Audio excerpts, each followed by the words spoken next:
안녕하세요, 청취자분. 오늘이 저희가 함께 깊이 살펴볼 주제는 바로 인텔의 차세대 노트북 프로세서 펜서레이크입니다. 요즘 여기저기서 정보들이 조금씩 나오고 있는데요. 네, 맞아요. 여러 경로로 유출 소식들이 좀 들려오고 있죠. 그래서 오늘은 이 정보들을 좀 종합해서 펜서레이크가 과연 어떤 칩인지, 기술적으로는 어떤 의미가 있고 또 어떤 가능성과 과제를 안고 있는지 청취자분께서 명확하게 이해하실 수 있도록 한번 그 핵심을 파헤쳐 보겠습니다. 바로 시작하죠. 네, 좋습니다. 우선 가장 기본적인 질문부터 시작해야겠죠? 펜서레이크, 이게 정확히 뭔가요?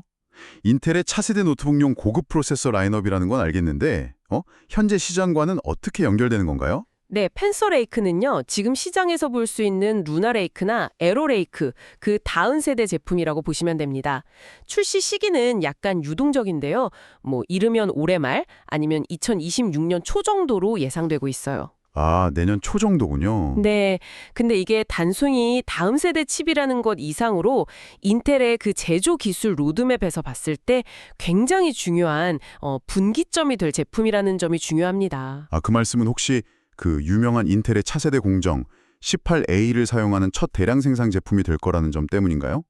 이게 왜 그렇게 중요한 의미를 가지는 건지, 단순히 숫자가 작아지는 것 이상의 의미가 있는 거겠죠? 그렇죠. 맞습니다. 18A 공정은 인텔에게는 정말 뭐랄까 사활이 걸린 기술이라고 할 수 있어요.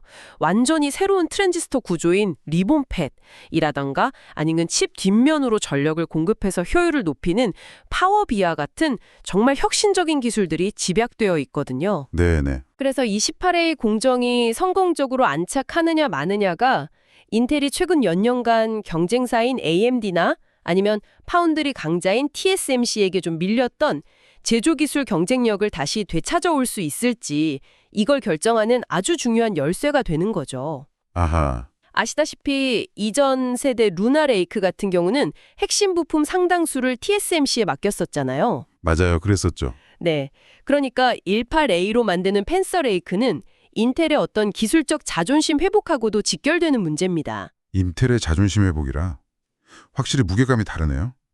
근데 이 중요한 18A 공정을 사용하면서도 칩 구조 자체도 좀 특이하다고 들었어요. 여러 개의 작은 칩, 타일이라고 부르는 걸 붙여서 만든다고요? 네, 정확합니다. 하이브리드 멀티타일 디자인이라고 부르는데요. 이게 뭐냐면 마치 레고 블록처럼 기능별로 분리된 타일들을 따로 만들어서 이걸 하나로 합치는 방식이에요. 아, 레고처럼요? 네, 이게 왜 중요하냐면 각 타일의 기능에 가장 최적화된 공정을 선택적으로 쓸 수 있기 때문이에요.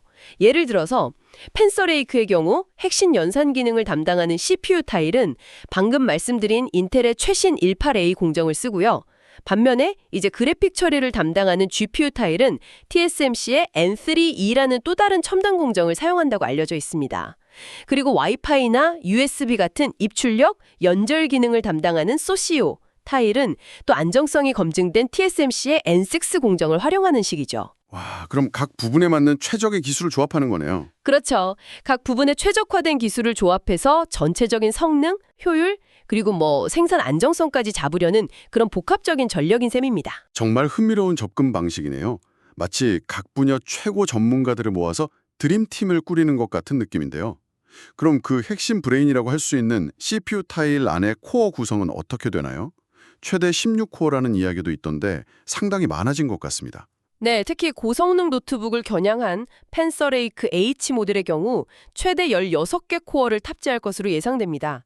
이 16개 코어가 역할에 따라 세 종류로 나뉘는데요. 세 종류나요? 네, 가장 강력한 성능을 내는 4개의 P코어, 즉 퍼포먼스 코어는 쿠거코브라는 새로운 아키텍처를 기반으로 하고요.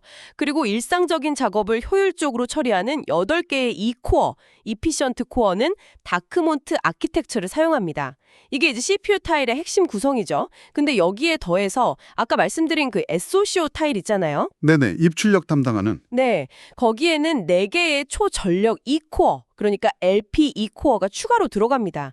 이건 스카이몬트나 아니면 다크몬트 아키텍처 기반으로 추정되고요. 그래서 최상위 모델은 이걸 다 합쳐서 4P 플러스 8E 플러스 4LP 총 16코어 구성을 갖게 되는 겁니다. 4P, 8E, 4LP, 16코어. 정말 이상적인데요. 그럼 모든 모델이 다 그런 건 아니겠군요. 라인업이 좀 다양하게 나오겠죠. 맞습니다. 유출된 정보에 따르면 중간급인 코어 울트라 5 모델은 12코어, 그러니까 4P 플러스 4E 플러스 4LP 구성을 가질 것으로 보이고요. 더 나아가서 초슬림 노트북 같은 걸 위한 저전력 U 시리즈에서는 일반 2코어는 빼고 P코어랑 LP 2코어만으로 구성된 형태. 예를 들면 4P 플러스 02 플러스 4LP나 2P 플러스 02 플러스 4LP 같은 구성도 가능할 것으로 보입니다. 다양한 제품군에 맞춰서 코어 구성을 최적화하려는 의도겠죠. 그런데 이 LP 코어, 이름만 들으면 그냥 저전력 코어라 성능은 크게 기대 안 하게 되는데 실제로는 어떤가요? 예전 에로레이크에도 LP 코어가 있었지만 존재감이 그렇게 크진 않았던 것 같은데 이번엔 좀 다른가요? 그냥 코어 숫자 늘리기에 그치는 건 아닌지 좀 궁금하네요. 그거 아주 중요한 질문이십니다. 그 루나레이크 사례에서도 확인됐듯이 펜서레이크의 LP 코어는 생각보다 실질적인 성능을 꽤 제공해서요. 많은 일반적인 작업에서는 충분히 사용 가능한 수준이 될 거라는 분석이 많아요. 오, 그래요? 네. 특히 에로레이크의 LP 코어랑 비교하면 훨씬 더 의미 있는 성능 기여를 할 것으로 기대됩니다. 이게 왜 중요하냐면 단순히 총 코어 수가 많아 보이는 효과를 넘어서 실제 멀티태스킹이나 백그라운드 작업 처리 능력 향상에 직접적으로 기여하기 때문이에요. 아하. 결과적으로 보면 펜서레이크 H의 전체 멀티스레드 성능이 이전 세대인 에로레이크 H와 비슷하거나 혹은 그 이상이 될 수도 있는 중요한 배경 중 하나가 바로 이 쓸만한 LP 코어의 존재입니다. 아하. 그러니까 LP 코어가 단순한 구색 맞추기가 아니라 실제로 성능에 기여한다는 거군요. 코어 수가 실질적으로 늘어난 셈이네요. 그럼 코어도 많아졌으니 당연히 동작 속도, 클럭 스피드도 엄청나게 빨라지는 건가요? 성능 향상을 체감하려면 역시 속도가 중요할 텐데요. 그 부분은 조금 다르게 접근해야 할 것 같습니다. 현재까지 나온 정보들을 종합해보면 펜서레이크의 클럭 속도는 이전 세대인 루나레이크보다 눈에 띄게 높아지지 않거나 혹은 특정 모델에서는 더 낮을 수도 있다는 이야기가 나오고 있어요. 잠깐만요. 클럭 속도가 그대로거나 낮아진다고요? 보통 쇠칩 나오면 더 빨라지는 걸 기대하는데 그럼 사용자들은 성능 향상을 어떻게 체감하게 되는 거죠? 코어 수 증가 외에 다른 비결이 있는 건가요? 좀 의외인데요? 네, 좀 의외라고 생각하실 수 있죠. 이게 인텔의 전략이 좀 바뀐 걸로 보이는데요. 이제는 무작정 최고 클럭 경쟁을 하기보다는 전력 효율성하고 아키텍처 개선에 훨씬 더 무게를 두는 모습입니다. 아, 효율성이요? 네, 펜서레이크 H의 목표는 이전 세대랑 동일한 15W에서 45W 정도의 전력 소모 범위 내에서요. 멀티스레드 성능은 에로레이크랑 비슷하거나 약간 더 좋게 만들고 싱글스레드 성능은 클럭이 낮을 수 있음에도 불구하고 아키텍처 개선을 통해서 에로레이크 수준에 근접시키는 거예요. 동시에 전력 효율은 루나레이크처럼 아주 뛰어나게 만들려는 거죠. 한 정보에 따르면 이전 세대 대비 에너지 사용량을 약 30%까지 줄일 가능성도 언급됐거든요. 30%나요? 와. 그러니까 같은 전기를 쓰면서 더 많은 일을 하거나 아니면 비슷한 일을 훨씬 적은 전기로 할 수 있게 만드는 것. 이게 펜서레이크 CPU 성능 전략의 핵심이라고 볼 수 있습니다. 실제 사용 환경에서의 어떤 지속 성능이나 배터리 시간에 더 집중하는 방향이죠. 전력 효율을 극대화하면서 성능을 유지하거나 개선한다. 노트북 사용자 입장에서는 상당히 매력적인 방향이네요. 자, 그럼 이제 정말 많은 분들이 기대하고 계실 그래픽 성능 이야기를 해보죠. 이 부분에서 상당한 도약이 있을 거란 예상이 많던데요. 그렇습니다. 여기가 아마 펜서레이크의 하이라이트 중 하나가 될 수 있습니다. 바로 X3 셀레스티얼이라는 인텔의 차세대 내장 그래픽 아키텍처가 처음으로 적용되기 때문입니다. 이게 루나레이크에 탑재됐던 X2 배틀메이즈에서 한 세대 더 진화한 기술이죠. 그래서 내장 그래픽 성능에 대한 기대감이 매우 높습니다. X3 아키텍처 자체도 새롭지만 그래픽 코어 수도 대폭 늘어났다고 들었습니다. 얼마나 많아진 건가요? 네, 상당히 공격적으로 늘렸습니다. 펜서레이크의 상위 모델에는 최대 12개의 X3 실행 유닛, 줄여서 EU나 코어라고도 부르는데요. 이게 탑재될 것으로 예상됩니다. 12개요? 네, 루나레이크의 최대치가 8개였으니까 무려 50%나 증가한 수치입니다. 물론 하위 모델은 10개나 4개 등으로 차등을 두겠지만 최상위 모델 기준으로는 상당한 물리적 증가죠. 코어 수가 늘어난 만큼 기본적인 연산 능력이 크게 향상될 것으로 기대됩니다. 50% 증가라니 엄청나네요. 그럼 이게 실제 사용자 경험에 어떤 변화를 가져올까요? 특히 고가의 외장 그래픽카드 없이 노트북 자체 내장 그래픽만으로도 게임을 하거나 영상 편집 같은 그래픽 작업을 하는 게 정말 가능해지는 수준일까요? 바로 그 점에 대한 기대가 큽니다.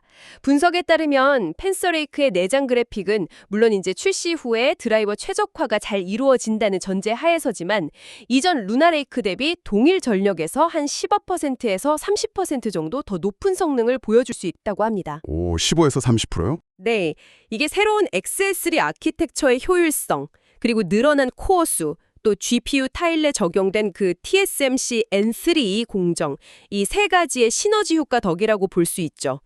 이 정도 성능 향상이라면 경쟁사인 AMD의 최신 APU, 예를 들어 스트릭스 포인트 같은 제품하고도 충분히 겨룰 만한 수준이 되거나 특히 전력 공급이 좀 원활한 고성능 노트북 있잖아요. 45W TDP 설정 같은 경우 이런 데서는 오히려 능가할 가능성까지 점쳐주고 있습니다. 와, 즉 캐주얼 게임은 다양하고 어느 정도 사양이 필요한 게임이나 그래픽 작업까지도 외장 그래픽 없이 내장 그래픽만으로 꽤 원활하게 소화할 수 있는 시대가 열릴 수도 있다. 이런 기대감이 있는 거죠. 와, 정말 그렇게만 된다면 노트북 선택의 폭이 훨씬 넓어지겠네요. 근데 이렇게 장밋빛 전망만 있는 건 아니겠죠? 일부 노트북 제조사들은 사실 이것보다 더 큰 폭의 성능 향상을 기대했다는 얘기도 있던데요. 50% 코어 증가에도 불구하고 말이죠. 네, 그런 시각도 있습니다. 워낙 기대치가 높았던 탓도 있겠지만 그 50% 코어 증가랑 첨단 공정 적용에도 불구하고 일부 제조사 입장에서는 이게 혁명적인 수준의 도약까지는 아니다 이렇게 느꼈었어도 있을 수 있습니다. 그리고 또 하나 중요한 기술적 변화가 있는데요. 펜서레이크는 루나레이크가 사용했던 온 패키지 메모리 대신에 일반적인 노트북처럼 외장 램을 사용합니다. 아, 그게 다르군요. 네, 루나레이크의 온 패키지 메모리는 CPU 바로 옆에 고속 메모리를 딱 붙여놔서 대역폭을 확보하고 전력 효율을 높이는 장점이 있었거든요. 근데 펜서레이크가 외장 램을 쓰는 건 제조사 입장에서는 메모리 용량을 자유롭게 구성하고 비용을 절감하는 데는 유리할 수 있습니다. 아, 그 점이 중요하겠네요. GPU가 아무리 강력해도 데이터를 빠르게 주고받을 통로, 그러니까 메모리 대역폭이 부족하면 제 성능을 못 내는 그 병목 현상이 생길 수 있으니까요. 정확합니다. 특히 이렇게 강력해진 내장 GPU는 더 많은 메모리 대역폭을 요구하게 되는데 외장 램 방식은 이 부분에서 좀 한계가 될 수 있어요. 만약에 노트북 제조사들이 원가 절감을 이유로 펜서레이크가 지원하는 최고 속도의 LPDDR5X 메모리, 예를 들어 8533 MTTS 이상 이런 거 대신에 더 느린 메모리를 탑재한다면 애써 형상시킨 GPU 성능이 메모리 때문에 발목 잡힐 위험이 있습니다. 아, 그럼 램 사양을 잘 봐야겠네요. 그렇죠. 루나레이크는 LPDDR5X-8533 온 패키지 메모리로 이 문제를 해결했었죠. 따라서 펜서레이크 노트북을 선택할 때는 탑재된 램의 속도까지 좀 꼼꼼히 확인해야 할 필요가 생길 수 있습니다. GPU 성능 잠재력은 크지만 실제 성능은 램 구성에 따라 달라질 수 있다. 이거 기억해둬야 할 포인트네요. 자, 다음은 브랜딩 이야기입니다. 인텔 제품명은 가끔 따라가기가 좀 복잡한데 펜서레이크에는 코어 울트라 X라는 새로운 이름이 등장했더라고요. 이건 뭔가요? 네, 코어 울트라 X, 코어 울트라 X라는 새로운 이름 체계가 도입될 가능성이 높습니다. 처음에는 이 X가 최상의 모델에만 들어가는 그 12코어 Xe3 GPU를 상징하는 것이라고 추측했었습니다. 그러니까 코어 울트라 X9이나 X7처럼 최고 사양 GPU를 가진 제품에만 X가 붙을 거다. 이렇게 예상했죠. 근데 꼭 12코어 GPU 모델에만 붙는 게 아닐 수도 있다고요? 맞습니다. 이후에 나온 정보를 보면요. 10개의 Xe3 코어를 가진 코어 울트라 5 모델, 예를 들어 X338H 같은 모델에도 X 브랜딩이 사용될 수 있다는 정황이 포착됐어요. 아, 정말요? 코어 GPU만을 의미하는 게 아니라 전반적으로 고성능 GPU가 탑재된 프리미엄 라인업을 나타내는 어떤 표시일 가능성이 더 높아 보입니다.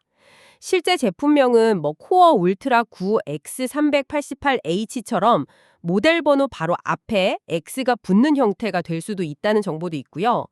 물론 GPU 코어 수가 상대적으로 적은 예를 들어 4코어 Xe3 같은 일반 코어 울트라 모델, 코어 울트라 935H, 735H 등도 별도로 존재할 것으로 보입니다. 전체적으로 보면 루나레이크 200V 시리즈하고 에로레이크 200H 시리즈의 네이밍 방식을 약간 혼합한 듯한 모습인데요. 소비자 입장에서 그래픽 성능 등급을 좀 쉽게 파악하게 하려는 의도 같긴 한데 오히려 약간의 혼란을 줄 수도 있겠다는 생각도 좀 듭니다. X가 붙으면 일단 그래픽 성능이 좋은 모델이다. 뭐 이 정도로 이해하면 되겠군요. 알겠습니다. 자, 그런데 지금까지 이야기한 펜서레이크의 잠재력에도 불구하고 계속해서 그림자처럼 따라다니는 우려가 있습니다. 바로 앞서 언급됐던 18A 공정의 수율 문제인데요. 이게 생각보다 심각하다는 이야기가 많습니다. 네, 이 부분이 펜서레이크의 성공을 좌우할 가장 큰 변수라고 해도 과언이 아닙니다. 여러 경로를 통해서 전해진 바에 따르면 프로젝트 초기에는 18A 공정 수율이 그야말로 끔찍한 테리블 수준이었다고 하고요. 테스트용 보드에서도 계속 문제가 발생하는 등 상당한 난항을 겪었다고 합니다. 끔찍한 수준이요. 네, 심지어 경쟁사와의 출시 시기 경쟁 압박 속에서 개발 일정이 좀 무리하게 진행되었다는 내부 이야기도 있었죠. 물론 최근에는 상황이 최악은 면했을 수 있다는 분석도 나오긴 하지만 여전히 인텔이 다른 칩 생산에 활용하는 TSMC 공정에 비하면 18A 수율은 나쁘다고 평가받고 있습니다. 작년 말 기준으로 수율이 한 5% 수준에서 10% 정도로 올랐다는 보고도 있었지만 안정적인 대량 생산까지는 아직 갈 길이 좀 멀다는 시각이 지배적이에요. 5%에서 10%면 아직 대량 생산을 논하기는 어려운 단계 아닌가요? 그렇죠. 인텔 스스로도 최근 실적 발표 같은 데서 18A 수율 문제를 간접적으로 인정하기도 했고요. 이 문제가 해결되지 않으면 아무리 설계가 좋아도 이게 빛을 보기 어려울 텐데요. 과거 메테오 레이크 때와 비슷한 상황이 반복될 수 있다는 우려도 나오는 것 같습니다. 정확히 그 점을 많은 사람들이 우려하고 있습니다. 일부 노트북 제조사들 사이에서는 펜서레이크 상황을 제2의 메테오 레이크 사태에 비유하기도 한다는 이야기가 들려요. 아, 그런 얘기가 도는군요. 네, 메테오 레이크 역시 인텔의 새로운 타일 구조랑 공정을 적용하면서 기대를 모았지만 실제 출시 후에 성능 향상 폭이라던가 공급 안정성 면에서 좀 아쉬움을 남겼었잖아요. 펜서레이크도 CPU 성능은 유지하면서 GPU 성능을 끌어올리는 등 발전된 모습을 보이겠지만 만약에 이 18A 수율 문제가 계속 발목을 잡는다면 시장이 기대하는 대대적인 혁신과는 거리가 멀어질 수 있다는 겁니다. 펜서레이크는 아마도 루나레이크의 전력 효율하고 에로레이크의 성능이라는 두 마리 토끼를 잡으려는 어떤 통합적인 제품으로 자리매김하면서 인텔의 다음 세대 아키텍처인 노바레이크로 넘어가는 다리 역할을 할 가능성이 높습니다. 네, 과도기적인 역할. 그렇죠.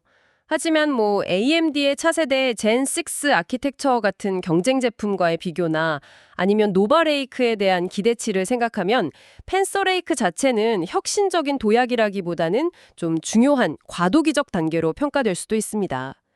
최근에 인텔이 애리조나의 신규 공장 패피시티 투어를 대대적으로 진행한 것도 이런 우려를 좀 불식시키고 18A 양산 능력에 대한 자신감을 보여주려는 의도로 해석됩니다. 예정된 출시 일정, 그러니까 2025년 말 생산 시작해서 2026년 1분기 출시 예상인데요. 여기에 맞춰서 과연 인텔이 18A 공정을 성공적으로 안정화시킬 수 있을지 이게 펜서레이크의 운명을 결정할 핵심 관전 포인트라고 할 수 있겠습니다. 정말 복잡한 상황이네요. 펜서레이크 들어보면 볼수록 기대하고 우려가 막 교차하는 것 같습니다. 정리를 좀 해볼까요?